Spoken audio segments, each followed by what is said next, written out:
వెంట ఉండేలా గొంతులోని రాగాలు పంపాను ఈ గాలితో. ప్రేమ పదాల గాలిపాట స్వరాల పోసుకొని కలిపేసుకున్నాను నా శ్వాసలో. ఎక్కడ ఉన్నా ఇక్కడ తిన్న వెన్నే వేణువయే కొంగురులాగి కొంటెతనాలే కంటికి వెలుగయే.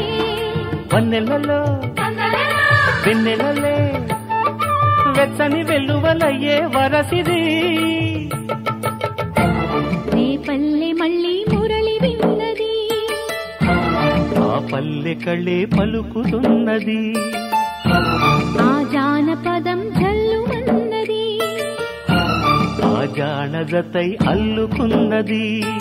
మొగలి పువ్వు మహారాజుకి మొదటి కానుక.